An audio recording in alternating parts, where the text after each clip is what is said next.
আমার মাওলা পাক রব্বুল আলামিন বলেন, লা ইন শাকারতুম লা আযীদান্নাকুম ওয়া লা ইন কাফারতুম ইন্না আযাবি লাশাদীদ। এ বান্দা বান্দি, আমার মাওলা বলে, যদি নিয়ামত পাও আর যদি নিয়ামতের শুকরিয়া আদায় করো, আমার মাওলা তোমার নিয়ামতকে বাড়াইয়া দেবেন। এ বাবা, আমার মাওলা পাক রব্বুল আলামিন কত ভালো রাখছে। আমার মাওলা হাত দিছে দামি এক নিয়ামত। এই যে জবান দিয়া বুঝিয়া বুঝিয়া কথা বলিও যুবক ভাই, ও বৃদ্ধ বাবা, পর্দার অন্তরালের আম্মা জান, আমার মাওলা কত ভালো রাখছে। আজকে পোশাক আশাকের কোনো অভাব নাই, খাবার দাবারের কোনো অভাব নাই। অথচ বিশ্ব নবী সাল্লাল্লাহু আলাইহি ওয়াসাল্লামের মেয়ে, হে যুবক ভাই, হযরত ফাতেমাতুজ জোহরা রাদিয়াল্লাহু তাআলা আনহার ঘরের ভিতরে এমন সময় গেছে 3 দিন পর্যন্ত চুলার ভিতরে কোনো আগুন জ্বলে না। এ যুবক ভাই, বৃদ্ধ বাবা, ও পর্দার অন্তরালের আম্মা জান, নবীর মেয়ে ফাতেমার ঘরের চুলার ভিতরে 3 দিন পর্যন্ত কোনো আগুন জ্বলে না। হযরতে আলী রাদিয়াল্লাহু তাআলা আনহু ডাক দিয়া বলেন, স্ত্রী আমার, আজকে ঘরের ভিতরে 3 দিন পর্যন্ত চুলায় কোনো আগুন জ্বলে না, আমরা দুজন না খাওয়া, এদিকে নবীর কলিজার টুকরা ইমাম হাসান হুসাইন রাদিয়াল্লাহু তাআলা আনহু দুজন না খাইয়া ক্ষুধার যন্ত্রণায় ছটফট করতেছে। এ বাবা, নবীর নাতি ইমাম হাসান হুসাইন রাদিয়াল্লাহু তাআলা আনহু ক্ষুধার যন্ত্রণায় ছটফট করে এক পর্যায়ে না খাওয়া অবস্থায় থাকতে থাকতে শারীরিক ভাবেও তারা দুর্বল হয়ে পড়ে। এ যুবক ভাই, নবীর মেয়ের ঘরে 3 দিন পর্যন্ত চুলায় কোনো আগুন জ্বলে না। হযরতে আলী রাদিয়াল্লাহু তাআলা আনহু ডাক দিয়া বলেন, বিবি আমার, আসো দুইজনে একটু পরামর্শ করি কি করা যায়। নবীর মেয়ে ফাতেমাতুজ জোহরা রাদিয়াল্লাহু তাআলা আনহা পরামর্শের এক পর্যায়ে পরে ও এক পর্যায়ে বলে, স্বামী আমার, ঘরের ভিতরে দেওয়ার মতো কোনো জিনিস খুঁজিয়া পাওয়া যায় না, তবে শোনো, ঘরের ভিতরে একটা পুরান চাদর আছে, এই চাদরটারে বাজারে নিয়ে যাও, আমার ঈমান বলে দিচ্ছে এই চাদরটারে বাজারে নিয়ে গেলে 6 দিরহামে বিক্রি করতে পারবা। সুবহানাল্লাহ। নবীর মেয়ের ঈমান আর বর্তমান মা বোনদের ঈমান কিন্তু এক না। নবীর মেয়ে ফাতেমার ঈমানের কেমন পাওয়ার! এ যুবক ভাই, নবীর মেয়ে ফাতেমা বলে, আমার ঈমান বলে দিচ্ছে এই পুরান চাদরটারে নিয়ে যদি বাজারে যান 6 দিরহামে বিক্রি করতে পারবেন। আমার মাথায় যে টুপিটা আপনারা দেখতে পান, আমি কি নিশ্চিত কনফার্ম হয়ে বলতে পারবো এই টুপিটা বাজারে এত টাকা বিক্রি করতে পারবেন? না বাবা, বলতে পারবো না, কারণ অত দামি ঈমান আমাদের কিন্তু হইয়া যায় নাই। কিন্তু নবীর মেয়ে ফাতেমার ঈমানের কত দাম! নবীর মেয়ে ফাতেমা হযরতে আলী রাদিয়াল্লাহু তাআলা আনহুরে বলে, নাও, এই ঘরের ভিতরে পুরান চাদরটা আছে, এই চাদরটারে নিয়ে যদি বাজারে যাও 6 দিরহামে বিক্রি করতে পারবা। হযরতে আলী রাদিয়াল্লাহু তাআলা আনহু, যুবক ভাই, ওই পুরান চাদরটারে নিয়ে বাজারের দিকে রওনা দিলেন। পথের ভিতরে একজন লোকের সঙ্গে তার দেখা হয়ে যায়। বলে, ভাই আলী, চাদরটা বিক্রি করবা নাকি? হযরতে আলী রাদিয়াল্লাহু তাআলা আনহু ডাক দিয়া বলেন, ভাই, ঘরের ভিতরে চুলায় 3 দিন পর্যন্ত আগুন জ্বলে না, ঘরে খাবারের কোনো ব্যবস্থা নাই, যদি কেউ আমার থেকে চাদরটা কেনে আমি চাদরটা বিক্রি করিয়া দেব। লোকটা ডাক দিয়া বলে, ভাই আলী, চাদরটা কত টাকা হইলে বিক্রি করবা? হযরতে আলী রাদিয়াল্লাহু তাআলা বলেন, ভাই, এই চাদরটা আমার ঘরের শেষ সম্বল, আমি যদি এই চাদরটা 6 দিরহামে কেউ আমার থেকে নিতে চায় তাহলে আমি আমার এই চাদরটা 6 দিরহামে বিক্রি করিয়া দেব। এ যুবক ভাই, এ বৃদ্ধ বাবা, পদ্মার অন্তরালের আম্মা জান, নবীর মেয়ের ঈমানের পাওয়ার কত। নবীর মেয়ে ফাতেমা বলছে 6 দিরহামে বিক্রি করতে পারবেন। আল্লাহর কি কুদরত, ওই লোকটা 6 দিরহামে এই চাদরটা কিনিয়া নিয়ে গেল। সুবহানাল্লাহ। এ ভাই, এরপরে হযরতে আলী রাদিয়াল্লাহু তাআলা আনহুর মনটা খুশিতে বাকবাকুম হইয়া গেছে। ঘরের ভিতরে আজকে খাবার নাই, 3 দিন হইয়া গেছে। নবীর মেয়ে স্বয়ং না খাওয়া, এদিকে নবীর কলিজা টুকরা ইমাম হাসান হোসেন রাদিয়াল্লাহু তাআলা আনহু না খাওয়া, এদিকে হযরতে আলী রাদিয়াল্লাহু তাআলা আনহু নিজেও না খাওয়া। হযরতে আলী রাদিয়াল্লাহু তাআলা আনহু খুব খুশি হইয়া গেছে। 6 দিরহামে বিক্রি করলেন চাদরটারে। বিক্রি করিয়া আলী রাদিয়াল্লাহু তাআলা আনহু খুশিতে বাকবাকুম হইয়া গেছে। এইবার হযরতে আলী রাদিয়াল্লাহু তাআলা আনহু ওই 6 দিরহাম নিয়া বাড়ির দিকে রওনা দিছেন।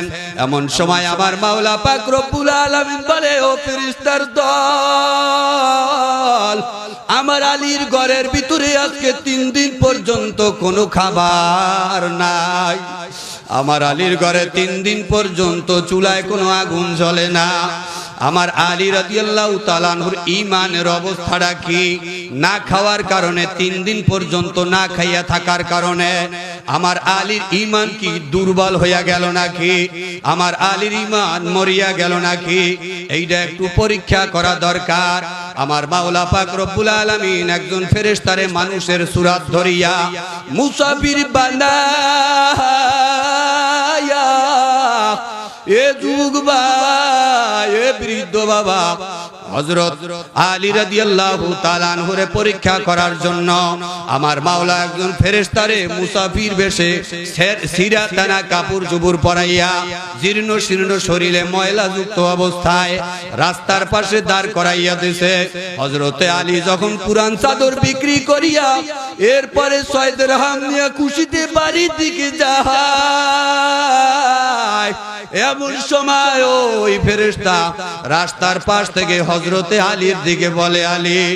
হযরতে আলী রাদিয়াল্লাহু তাআলা আনহুরে টার্গেট করিয়া বলে, ভাই আলী, আজকে 3 দিন পর্যন্ত কিছু খাই না, পেটের ক্ষুধার যন্ত্রণা সহ্য করতে পারি না, আমারে কিছু দিয়া দাও। হযরতে আলী রাদিয়াল্লাহু তাআলা আনহু ডাক দিয়া বলেন, ভাই, কাটা গায়ে লবণের ছিটা দিও না। আমার ঘরে 3 দিন পর্যন্ত আগুন জ্বলে না।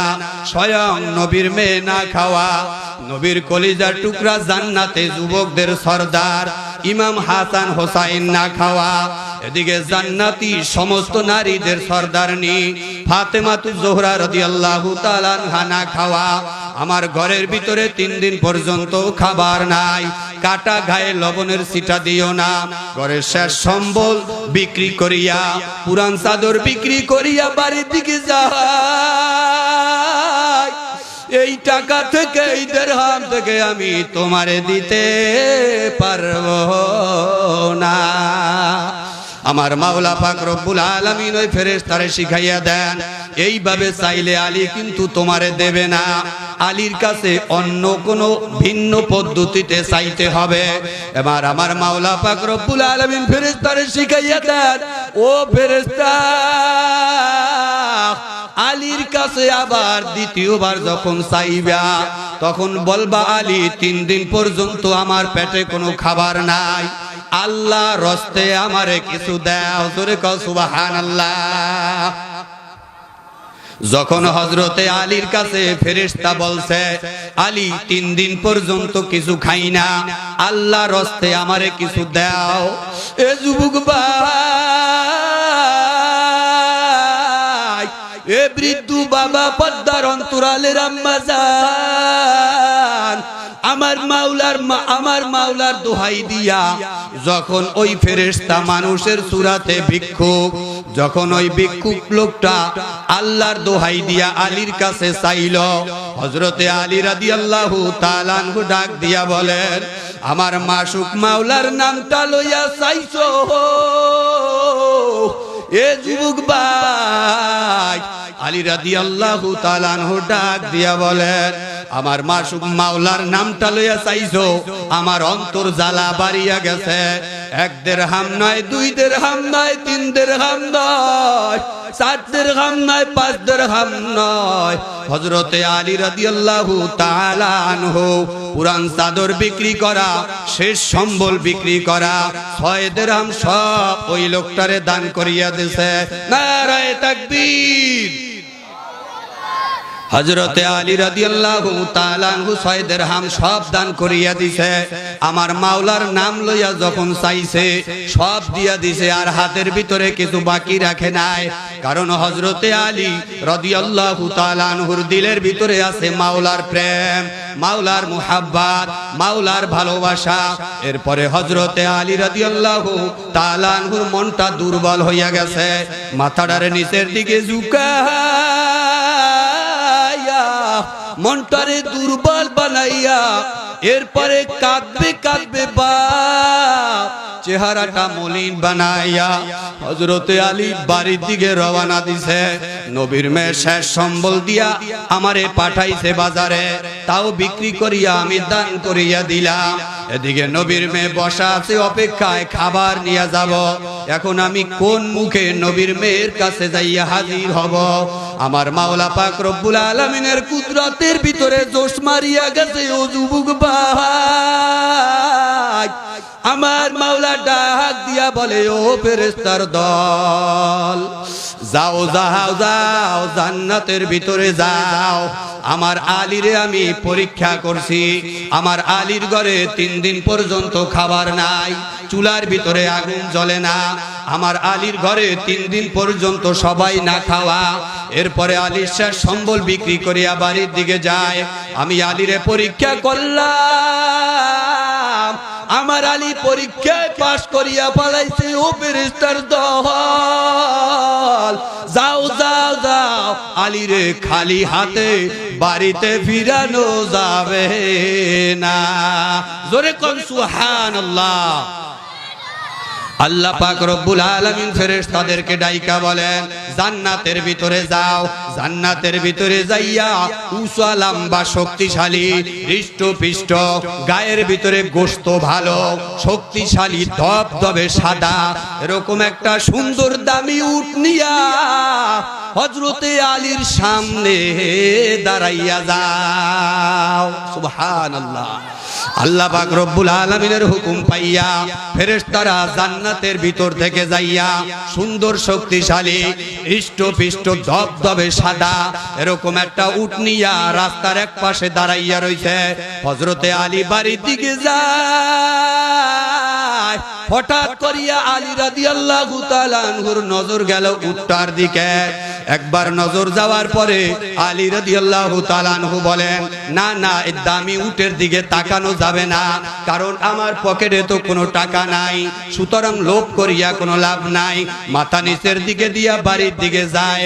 এমন সময় আমার মাওলা ডাক দিয়া বলে, ও ফেরেশতা, আমার আলীর ভিতরে কোনো লোভ নাই, আলী না খাইয়া জীবন দিয়া দেবে, তবুও অন্যের সম্পদের দিকে লোভ করবে না। আমার আল্লাহ তাআলা ফেরেশতারে ডাক দিয়া বলে, আলীর কাছে যাও, যাইয়া বলো, আলী উটটারে আমি বিক্রি করতে চাই। হযরতে আলী রাদিয়াল্লাহু তাআলা আনহু বলে, ভাই, কাটা গায়ে লবণের ছিটা দিও না, উটটা কেনার মতো কোনো সমর্থ সম্বল আমার কাছে নাই। এরপরে আমার মাওলা শিখাইয়া দেয়, ও ফেরেশতা, আলীর কানের ভিতরে আওয়াজ দিয়া দাও, আলী উটটারে বাকিতে বিক্রি করতে চাই। আমার মাওলা ডাক দিয়া বলে, ও ফেরেশতা, আলীর কানের ভিতরে আওয়াজ দাও, আলীরে বলো উটটারে বিক্রি করব, তবে বাকিতে বিক্রি করব। হযরতে আলী রাদিয়াল্লাহু তাআলা আনহু বলেন, ভাই আমি নবীর জামাই হওয়ার কারণে, আমি আল্লাহর বান্দা হওয়ার কারণে, আমি নবীর সাহাবী হওয়ার কারণে আমার কাছে কেউ কিছু কাজ দিতে চায় না। আমি না খাইয়া মইরা গেলেও আমারে কেউ কাজ দিবে না, সুতরাং আমি তোমার থেকে উটটা বাকিতে নিতে পারবো না। কারণ আমি যদি পরিশোধ না করিয়া মরিয়া যাই, আমার মাওলার দরবারে কি জবাব দেব? আমার মাওলা ডাক দিয়া বলে, ও ফেরেশতা, আলীরে এইভাবে উট দিতে পারবা না। এবার আলীর কানের ভিতরে আওয়াজ দাও, ও আলী, ডাক দিয়া বলো আলী উটটারে বিক্রি করব, তবে জনম বাকিতে বিক্রি করব। কেমন বাকি? জনম বাকি। আওয়াজ দেন বাবুরা, আওয়াজ দাও, কি বাকি? জনম বাকি। জনম বাকি বোঝেন? হযরতে আলী কয়, জনম বাকিটা আবার কি? এবার ফেরেশতা ডাক দিয়া বলে, ভাই আলী, জনম বাকি হলো দিতে পারলে দিবা, আর যদি দিতে না পারো তোমার কাছে দাবি নাই। সুবহানাল্লাহ। এবার হযরতে আলী রাদিয়াল্লাহু তাআলা আনহু এই কথা শোনার পরে খুশি হইছে, কয় ভাই তাইলে উটটা দিতে পারেন। উটটারে নিয়ে হযরতে আলী রাদিয়াল্লাহু তাআলা আনহু এবার জনম বাকিতে বাড়ির দিকে যায়। এ যুবক ভাই, ও বৃদ্ধ বাবা, পদ্মার অন্তরালের আম্মা জান, কানের দিলের কান লাগাইয়া একটু শোনো। নবীর মেয়ে কত কষ্ট করেছে, আজকে তোমার খাবার দাবারের কোনো অভাব নাই, পোশাক আশাকের কোনো অভাব নাই, সুখ শান শৌকাতের কোনো অভাব নাই, এ বাবা আরামায়েশের কোনো অভাব নাই। এরপরেও আমার মাওলার হুকুম মানতে পারো না, স্বামীর হুকুম মানতে পারো না। লক্ষ্য করিয়া শোনো, দিলের কান লাগাইয়া শোনো মা, নবীর মেয়ের ঘরের ভিতরে 3 দিন পর্যন্ত আগুন জ্বলে নাই। তবু একদিন আমার বিশ্ব নবীর মেয়ে ফাতেমা কোনদিন আমার মাওলার হুকুম কিন্তু ছাড়িয়া দেয় না। এরপরে বাবা হযরতে আলী রাদিয়াল্লাহু তাআলা আনহু উটটারে বিক্রি করিয়া, উটটারে কিনিয়া বাড়ির দিকে রওনা দিছে। এমন সময়ে যখন কিছু দূর গেলেন, যাওয়ার পরে রাস্তার প্রথম পয়েন্টে একজন ফেরেশতা দাঁড়াইছে। দাঁড়াইয়া বলে, ও ভাই আলী, কত সুন্দর একটা উট তোমার কাছে দেখা যায়, উটটারে বিক্রি করবা নাকি? হযরতে আলী রাদিয়াল্লাহু তাআলা আনহু ডাক দিয়া বলেন, ভাই উটটা তো বিক্রি করাই দরকার, কত দিরহাম হলে বিক্রি করবে? আলী রাদিয়াল্লাহু তাআলা আনহু ডাক দিয়া বলেন, ভাই আমি উটটারে 100 দিরহামে বিক্রি, মাঝখান দিয়া উটটা কেনা বেচা হইতে আছে। এবার ফেরেশতা যখন জনম বাকিতে উটটা বিক্রি করবে, এমন সময় আলীর সঙ্গে দর কষাকষি হয়। আলী রাদিয়াল্লাহু তাআলা আনহু বলে, ভাই উটটা কত হইলে বিক্রি করবেন? বলে, উটটারে আমি 100 দিরহাম হলে বিক্রি করব। এবার হযরতে আলী রাদিয়াল্লাহু তাআলা আনহু 100 দিরহামে উটটা কিনিয়া বাড়ির দিকে যাইতেছেন। আমার মাওলা প্রতিমধ্যে একজন ফেরেশতা পাঠাই দিছে। ফেরেশতা এসে ডাক দিয়া কয়, ভাই আলী, উটটারে বিক্রি করবা নাকি? হযরতে আলী রাদিয়াল্লাহু তাআলা আনহু বলে, ভাই অবশ্যই উটটারে বিক্রি করব। কত টাকা হইলে বিক্রি করবেন? হযরতে আলী রাদিয়াল্লাহু তাআলা আনহু ডাক দিয়া বলেন, ভাই উটটা আমি 100 দিরহামে কিনেছি, আর 160 দিরহাম হলে উটটারে বিক্রি করিয়া দেব। সুবহানাল্লাহ। আমাদেরকে যদি বলে, ভাই এই জিনিসটা কয় টাকায় কিনলেন? যদি কেনে 50 টাকা, বলে ভাই কিনছি 80 টাকায়, যেন বেশি দামে বিক্রি করতে পারে। কিন্তু হযরতে আলী রাদিয়াল্লাহু তাআলা আনহু মিথ্যার কোনো আশ্রয় নেন নাই। তিনি বলেন, 100 দিরহামে আমি উটটারে কিনছি, আর যদি কেউ আমার থেকে কিনতে চায়, আমি 160 দিরহাম হলে উটটারে বিক্রি করব। একটু জোরে বলা যাবে কি সুবহানাল্লাহ? এরপরে ওই ফেরেশতা তো তার থেকে উটটা কেনার জন্যই আসছে। 160 দিরহাম দিয়া উটটা আলী রাদিয়াল্লাহু তাআলা আনহু থেকে ওই লোকটা কিনিয়া নিয়ে গেল। যদিও ফেরেশতা আসছে কিন্তু মানুষের সূরাতে। উটটারে বিক্রি করিয়া হযরতে আলী যখন আবার বাড়ির দিকে রওনা দিছে, ও যুবক ভাই, রাস্তার তৃতীয় পয়েন্টে যাইয়া দেখে যেই ফেরেশতার থেকে উটটারে কিনছিল ওই ফেরেশতা দাঁড়াইয়া রইছে। এ আলী, কিছুক্ষণ আগে না উটটা আমার থেকে তুমি কিনলা, এই উটটা কি করলা? বিক্রি করছি। কয় টাকায় বিক্রি করলা? বলে 100 টাকায় কিনছি, 160 দিরহামে বিক্রি করলাম। বলে আমি না তোমার কাছে জনম বাকিতে বিক্রি করছি, দিতে পারলে দিবা, না দিতে পারলে দাবি নাই। এখন তো তোমার কাছে টাকা আছে, সুতরাং আমার পাওনাটা আমারে বুঝাইয়া দাও। নারায়ে তাকবীর। এরপরে হযরতে আলী রাদিয়াল্লাহু তাআলা আনহু পাওনা 100 টাকা দিয়া 60 দিরহাম নিয়ে বাড়ির দিকে রওনা দিছে। বাড়িতে গেলেন, নবীর মেয়ে তো পুরান চাদর দিয়া বাড়িতে অপেক্ষায় আছে। ঘরের শেষ সম্বল দিয়া দিছি, কখন আসবে, এত দেরি হয় কেন? হঠাৎ করিয়া তাকাইয়া দেখে হযরতে আলী রাদিয়াল্লাহু তাআলা আনহু আসতেছেন। তার চেহারার ভিতরে কেমন জানি একটা হাসি মাখা অবস্থা। নবীর মেয়ে ফাতেমা ডাক দিয়া বলে,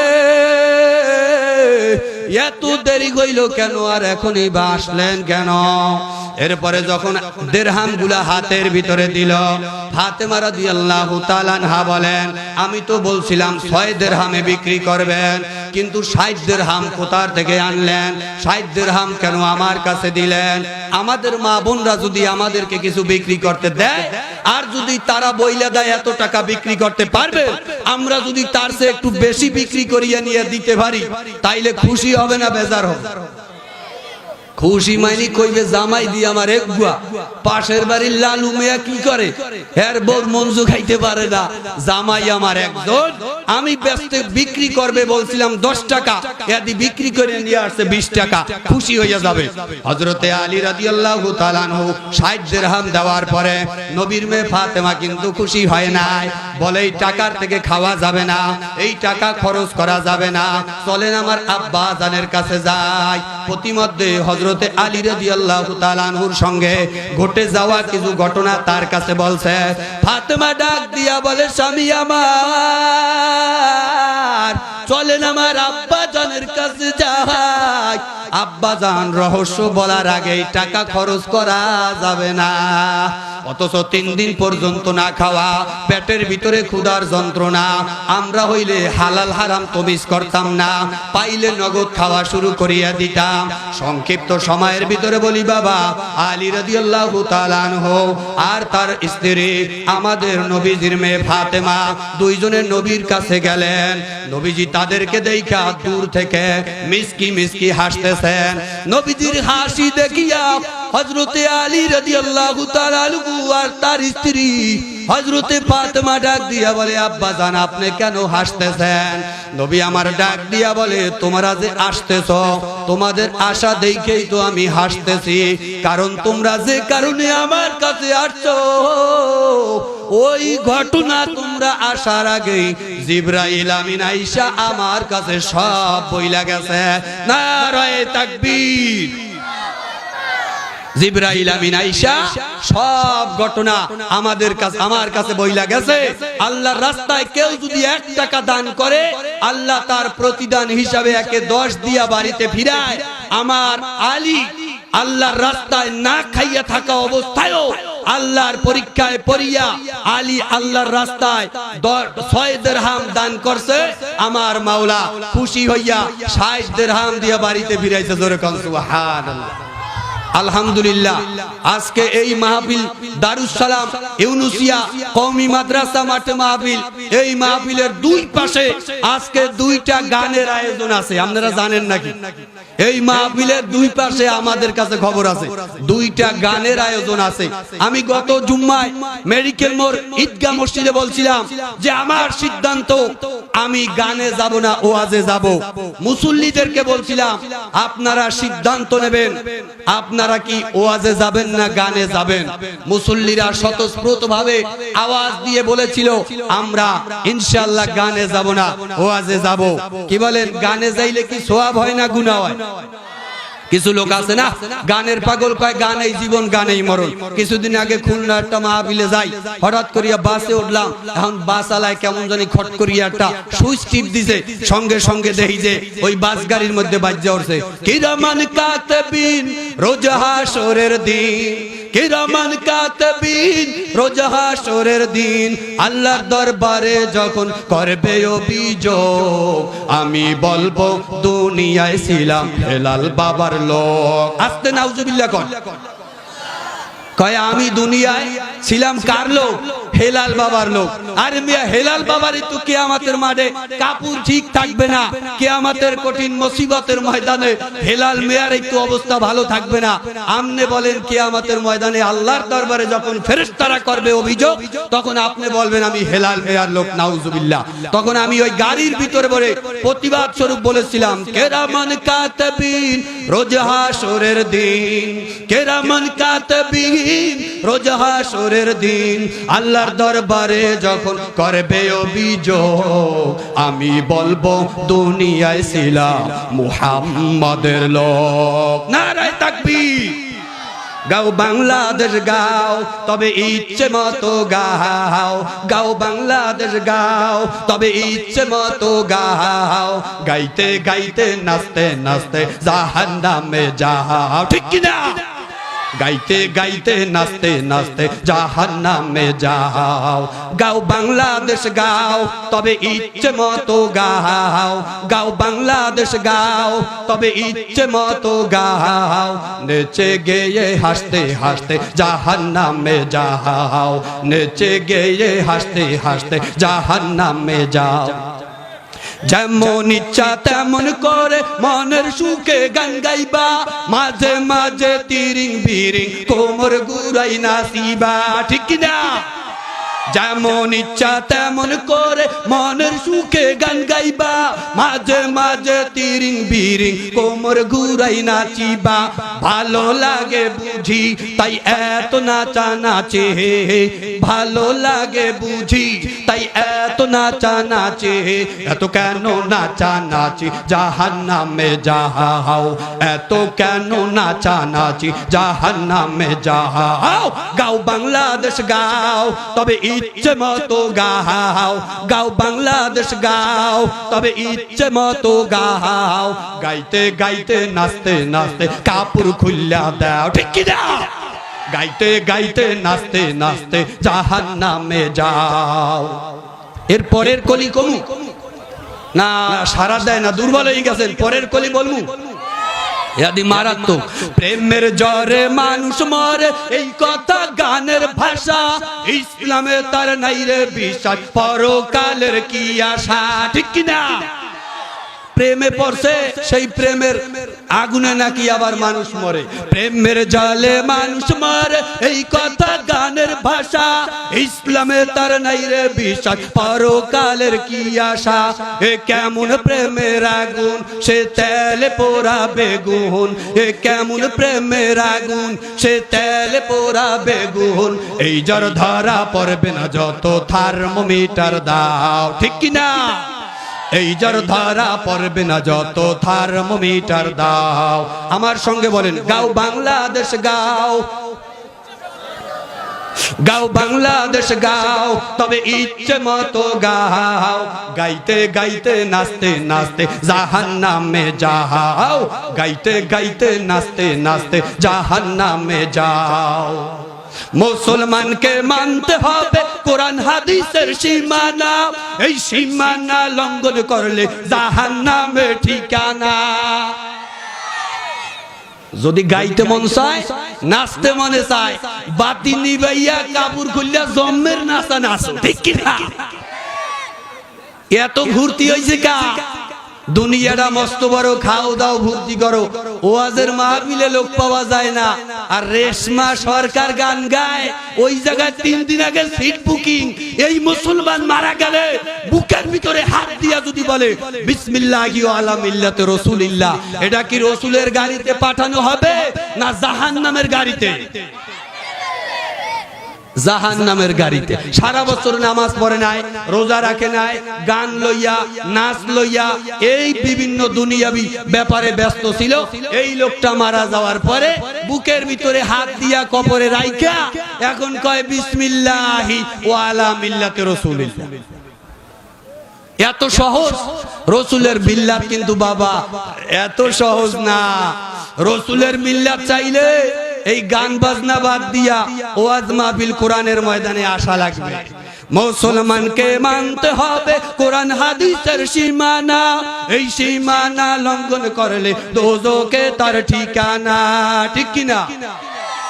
যত পারো গাইবা আর দোজখেতে যাইবা, যত পারো গাইবা আর দোজখেতে যাইবা। এত কেন নাচানাচি জাহান্নামে যাও, এত কেন নাচানাচি জাহান্নামে যাও। গাও বাংলাদেশ গাও, তবে ইচ্ছে মতো গাও, গাও বাংলাদেশ গাও, তবে ইচ্ছে মতো গাও। গাইতে গাইতে নাচতে নাচতে জাহান্নামে যাও।